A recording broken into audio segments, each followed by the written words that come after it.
Hi, I'm Patrick Siller and director and co-wrote St. Martyn.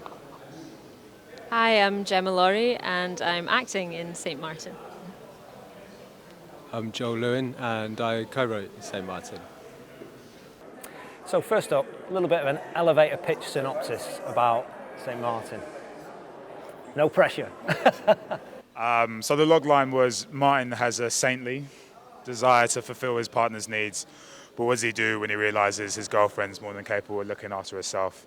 So effectively he kind of gaslights and tricks Sophia, played by Gemma, into thinking that he's the backbone of the household to make himself feel like important, but really he's just an insecure guy basically, and I think that's more or less the summary of the script, yeah. And where did the genesis of the story come from? Get right to it. I think, Joel can probably elaborate on that a little bit more as well, but for us it was always about taking like the human truths that we have like in domestic scenarios, so be it housemates or partners, I think a lot of us sometimes go, I've done this or I've sorted this, and look for credit for things that they don't necessarily need to ask for. And then what we did was kind of took that truth and really distorted it through quite, I guess, a fairly toxic character. And then how kind of Gemma has to react to that is kind of what creates this interesting interplay and dynamic in the household. Yeah, another thing we're thinking about is how sometimes in a relationship something happens and in that moment it feels like the end of the world, it feels like something utterly catastrophic.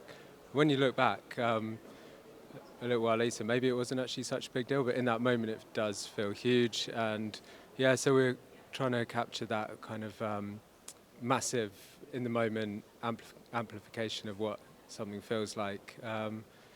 And yeah, those kind of patterns that you get stuck in where you just keep doing the same thing even though you know it's not working, but it feels really difficult to do anything different even if you want to. Yeah. I just have one thing to that. Joel said this really funny thing to me when we were writing it, and it was Jesus died for our sins, but did anyone actually ask him to? And I think I think that was always something that made us laugh, and something that we kind of, maybe isn't overtly in there, but it's something that was like an undercurrent that always ran throughout. Yeah. So in terms of independent film, challenging kind of landscape, what was the most challenging aspect of this production for each of you individually? Real negative question, but I'll flip it to the positive later, don't worry. I think the challenging thing was time and just burning bridges and trying to get stuff done, and that often felt like quite stressful. I think the thing that really kind of messed with me a lot was I slipped a disc in my back during post. So I was in the hospital on like morphine and OxyContin, sending notes to editors and grade people and wanting to get it done really quickly or quickly in time so we could get it on the festival to circuit. So that was really stressful for me, I guess. You okay now? Right as rain. Getting there, right? I'm honestly struggling to. I was like, while you were talking, I was like, what was challenging for me? But I mean, to be honest, they did such a good job at keeping. There was only two of us, two actors, but we had rehearsals beforehand. It was all in like the space of 1 week that we sort of got the part, did the rehearsal, and then shot the film, right? Yeah, it was quite a quick process. Yeah. So it was a quick process. So I guess that was quite challenging, but everyone around just made it so much more comfortable and easy. And I guess I'm still trying to think of something super challenging. Sorry, I'm not trying to just be like, oh my God, it's incredibly amazing. Everything. I'll pass. If I think of anything, I'll grab the microphone back. I guess one of the big challenges for me personally was cleaning up the house afterwards, because we shot it in my house and my partner was coming back the next day and there was a lot of mess to clean up. Like I was up half the night doing it, and yeah, it was really satisfying when it was done. Yeah. The crossing was still in the garden when she came back. It's still up now, actually. Yeah, I'm supposed to have taken it down, but it's still up like 6 months later. Yeah. The neighbours. Yeah. To finally get more of a positive kind of spin on things, so what would you want the audience to take away when they leave the screen having watched the film?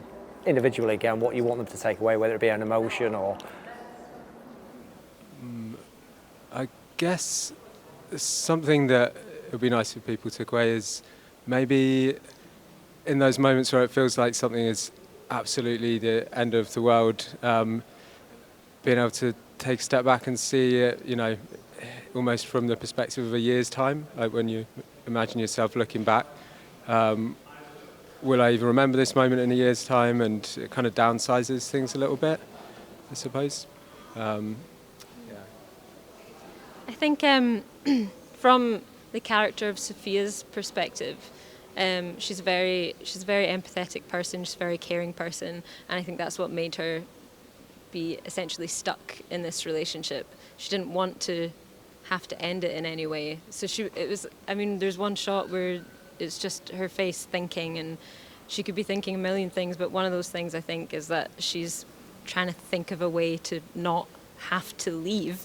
But I think what people can maybe take from this is it's okay to leave if you need to, and it's not necessarily a slight against the person that you're with. It's just that maybe you're both completely different people now, and that it's not the end of the world scenario that you think it is in the moment.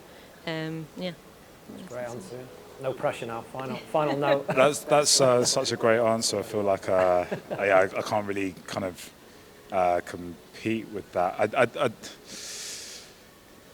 Maybe I'll just elaborate a little bit on what Gemma said. I think when we talked to her about it, we always wanted that final scene to. It's a distorted thing, but it's a breakup, and I think it's quite nice that I think she picks up the courage to be like, I don't know how to put up with this anymore, and I think that's nice, and maybe it's also nice if people find it a little bit amusing, but no pressure if not. On that, it's been an absolute pleasure speaking to you, and enjoy the festival. Cheers, mate. Thank you.